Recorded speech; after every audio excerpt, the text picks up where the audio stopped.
இவருக்கும் வணக்கம். மிதுன ராசினியர்களுக்கு நிகழ்ந்து கொண்டிருக்கும் 2024 ஆண்டு ஏப்ரல் மாதம் 14 தேதி முதல் 2025 ஆண்டு முடிவதற்குள் குரு பெயர்ச்சியால் மிதுன ராசினியர்களுக்கு அடித்தது ராஜயோகம். அப்படி என்ன மாதிரியான நன்மைகள் எல்லாம் மிதுன ராசினியர்களுக்கு ஏற்பட இருக்கு, கிரக நிலைகளின் ரீதியாக அமையிருக்கும் சாதகங்கள் என்ன, பாதகங்கள் என்ன, மிதுன ராசினியர்களை பொறுத்த வரைக்கும் இந்த காலகட்டங்கள்ல மேலும் என்ன மாதிரியான நன்மைகள் எல்லாம் ஏற்பட இருக்கு என்பது குறித்தான முழுமையான பதிவு தான் இந்த வீடியோல நம்ம விரிவா பார்க்க போகிறோம். அதற்கு முன்னாடி குரு பகவானை பற்றி சற்று விரிவாக தெரிந்து கொள்வோம். இந்திரன் உட்பட 30 முக்கோடி தேவர்களுக்கும் ரிஷிகளுக்கும் குருவாக விளங்குவதால் பிரகஸ்பதி என பூஜிக்கப்படும் குரு பகவான் நவகிரகங்களின் நாயகன் என போற்றப்படும் சூரியனுக்கும் ஆச்சாரியனாக திகழக்கூடியவர்.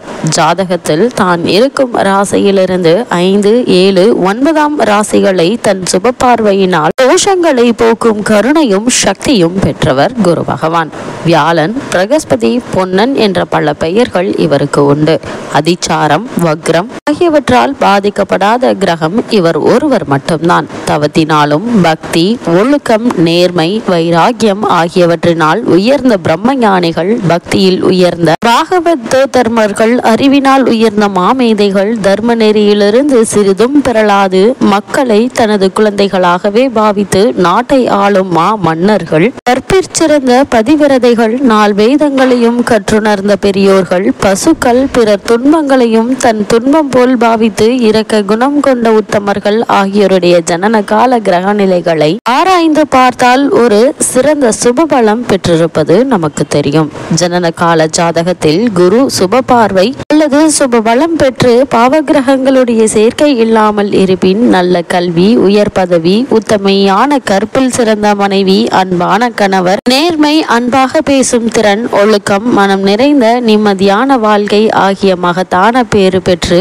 வாழ்வார் இப்போ உலகில். சூரியன், சந்திரன், செவ்வாய் மூவரும் இவரது நட்பு ராசிகள், நட்பு கிரகங்கள். புதனும் சுக்கிரனும் பகை கிரகங்கள். மீனம், தனுசு ஆகிய 2 ராசிகளுக்கும் இவரது ஆட்சி வீடுகளாகும். கடகம் இவரது உச்ச ராசியாகும். மகரம் நீச்ச ராசியாகும். ஜாதகத்தில் குரு உச்சபலம் பெற்று அவரது தசையும் வந்தால் அந்தந்த வயதிற்கும் காலத்திற்கும் ஏற்ப நன்மைகளை வாரி வழங்குவதில் வல்லவராக திகழக்கூடியவர் குரு பகவான். இந்த பிரகஸ்பதியான குரு பகவான் தேவர்களின் குருவாகவும் நவகிரகங்களில் ஒருவரும் ஆவார். இவர் சப்த ரிஷிகளில் ஒருவரான ஆங்கிரிஷ முனிவரின் மகன் ஆவார். இவருக்கு தாரை என்ற மனைவியும் உண்டு. இவர் 4 வகையான வேதங்களையும் 64 கலைகளையும் அறிந்தவர். எண்ணற்ற யாகங்களையும் செய்து தேவர்களின் குருவாக மாறினார். அத்துடன் திட்டையில் கோயில் கொண்டுள்ள வசிஷ்டேஸ்வரரை வணங்கி நவகிரக அந்தஸ்து பெற்றவர்.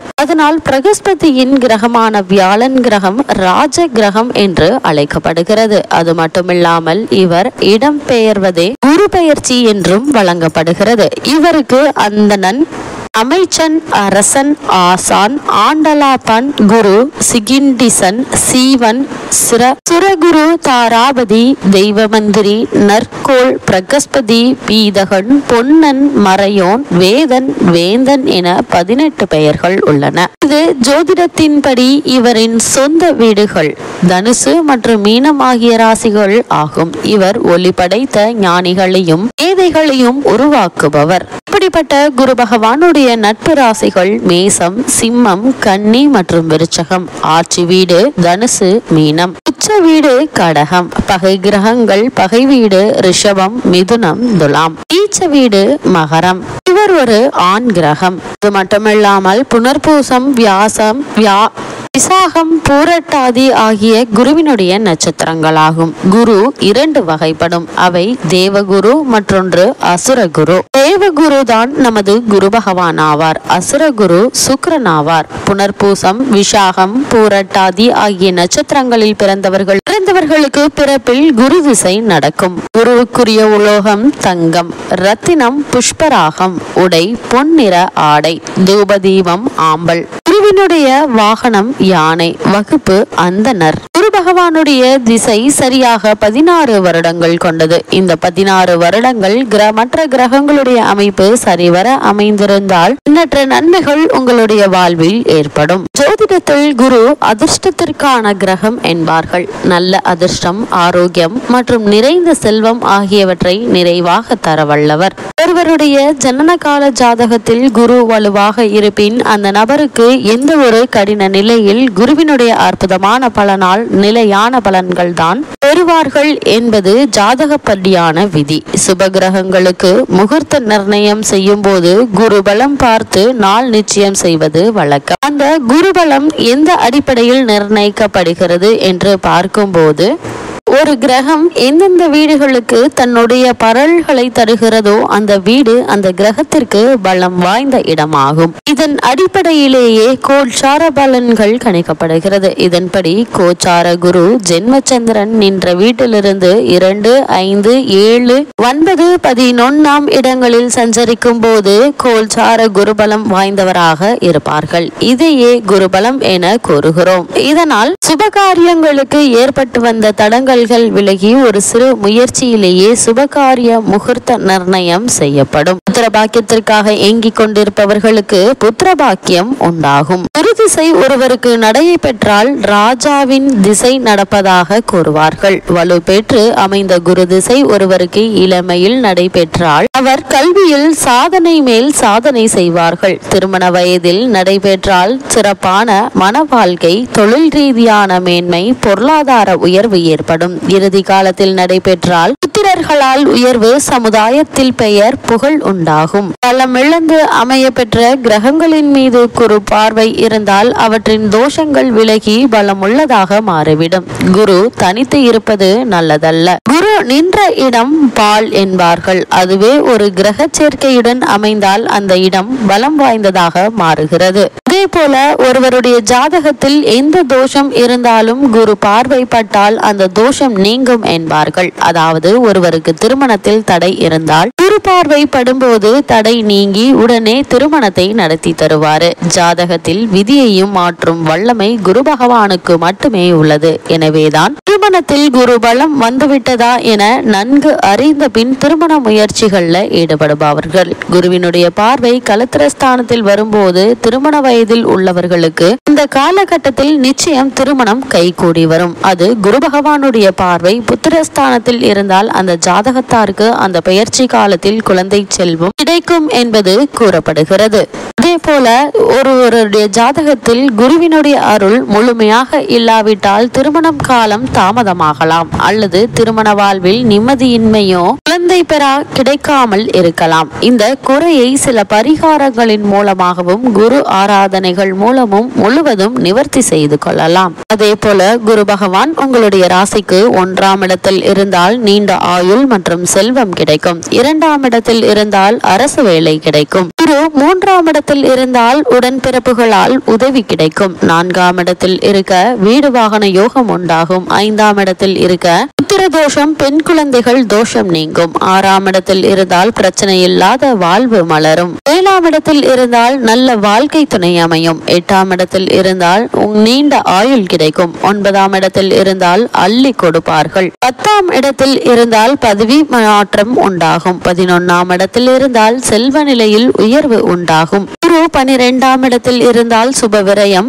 பெரிய மனிதர்களுடைய தொடர்புகள் உங்களுக்கு கிடைக்கும். இவ்வளவு மேன்மைகளை கொண்ட குரு பகவான் ஏப்ரல் மாதம் 14ஆம் தேதி மேஷராசியை விட்டு ரிஷபராசிக்கு பெயர்ச்சி ஆகிறாரு. இந்த பெயர்ச்சியின் காரணமாக மிதுன ராசியை சேர்ந்த மிருகசிரீஷம் 3ஆம் பாதம் முதல் திருவாதிரை புனர்பூசம் 3ஆம் பாதம் வரை உள்ள நட்சத்திரக்காரர்களுக்கு குடும்ப சூழ்நிலை ரீதியாக மேலும் என்ன மாதிரியான முன்னேற்றங்கள் எல்லாம் ஏற்பட இருக்கு என்று பார்க்கும்போது, உங்களுடைய ராசிக்கு லாபஸ்தானத்தில் சஞ்சரிக்கும் குரு எண்ணற்ற நன்மைகளை உங்களுடைய வாழ்வில் ஏற்படுத்தி கொடுக்க இருக்கிறாருங்க. குரு பகவான் மிகச்சிறந்த யோக பலன்களை அளிக்கக்கூடிய ஒரு கிரக சஞ்சாரத்தில் சஞ்சரிக்கிறாரு. மேலும் பாக்கியஸ்தானத்தில் சனி பகவான் அமர்ந்திருக்கும் தருணம் நன்மையை அளிக்கக்கூடிய ஒரு கிரக நிலை என்று தாங்க சொல்ல வேண்டும். அது மட்டும் இல்லாம உங்களுடைய ராசிக்கு 3, 5, 7ஆம் இடங்களை குரு பார்ப்பதும் நன்மைகளையே தரவல்லதா அமைஞ்சிருக்குது. குடும்பத்தில் ஒற்றுமை நிலவுங்க. உங்களுடைய முயற்சிகள் அனைத்தும் கைகூடக்கூடிய ஒரு தருணமா அமைஞ்சிருக்குது. மிதுன ராசினியர்களை பொறுத்த வரைக்கும் குரு பயிற்சி நிகழக்கூடிய தருணங்கள்ல புதிய வஸ்திரம், அதாவது ஆடை ஆபரணங்கள் சேரும் யோகம் அமைந்திருப்பதை குருவினுடைய இந்த சஞ்சாரம் குறிப்பிட்டு காட்டுதுங்க. ஒருவேளை அது மட்டும் இல்லாம மிதுன ராசினியர்களை பொறுத்த வரைக்கும் உங்களுடைய ராசிக்கு 3, 5, 7ஆம் இடங்களை குரு பார்ப்பதும் நன்மையை அளிக்கக்கூடிய ஒரு கிரக சஞ்சாரம் என்று தாங்க சொல்ல வேண்டும். அது மட்டும் இல்லாம குடும்பத்தில் ஒற்றுமை நிலவை இருக்குதுங்க. உங்களுடைய முயற்சிகள் அனைத்துமே வெற்றியடைய இருக்குது. புதிய ஆடை ஆபரண சேர்க்கை அமையும் யோகம் உள்ளது என்பதை குருவினுடைய சஞ்சாரம் குறிப்பிட்டு காட்டுதுங்க. ஒருவேளை உங்களுக்கு பழைய கடன்கள் இருந்தாலும் அவற்றை அடைத்து நிம்மதி பெறலாங்க. குடும்பத்தில் சுப நிகழ்ச்சிகள் ஏற்பட இருக்குதுங்க. திருமண வயதில் பெண் அல்லது பிள்ளை இருந்தாங்க அப்படின்னா ஒரு சிறு முயற்சியிலேயே நல்ல ஒரு வரன் அமையுங்க. நீதிமன்ற வழக்குகள் இருந்துச்சு அப்படின்னாலும் அந்த வழக்குகள்ல சாதகமான தீர்ப்பினை தற்போது நீங்க எதிர்பார்க்கலாங்க. மிதுன ராசியை சேர்ந்த உத்தியோகஸ்தர்களுக்கு குரு பகவானுடைய இந்த ரிஷபராசி சஞ்சாரம் நிகழக்கூடிய தருணங்கள்ல மேலும் என்ன மாதிரியான முன்னேற்றங்கள் எல்லாம் ஏற்பட இருக்கு என்று பார்க்கும்போது லாபஸ்தானத்தில் குரு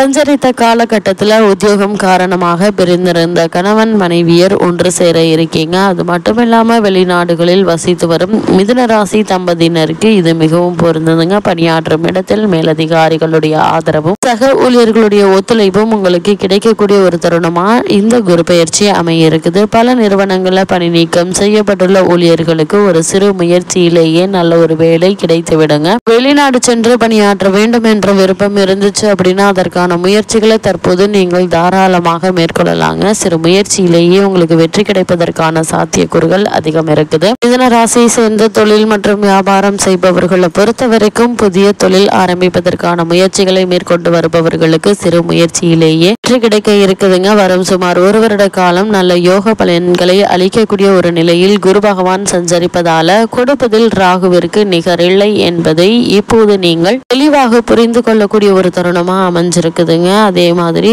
குரு சேர்வது மிகச்சிறந்த பலன்களை அளிக்கக்கூடிய ஒரு நிலை என்பதால நீங்கள் நினைத்த காரியங்கள் அனைத்துமே கைகூடி எண்ணற்ற முன்னேற்றங்கள் தொழில் மற்றும் வியாபார ரீதியாக ஏற்படக்கூடிய ஒரு காலகட்டமா அமைஞ்சிருக்குதுங்க. மிதுன ராசினியர்களுக்கு கிரக நிலைகளின் ரீதியாக கூறப்படும் பரிகாரம் என்ன என்று பார்க்கும்போது குரு பகவானுக்கென்று பரிகாரம் எதுவும் இந்த ஆண்டு அவசியம் கிடையாதுங்க. தினமும் வியாச பகவான் அருளிய குரு தியான ஸ்லோகத்தை தினமும் சொல்லி அவரை பூஜித்து வந்தால் போதுங்க. எண்ணற்ற நன்மைகள் உங்களுடைய வாழ்வில் உண்டாகும்.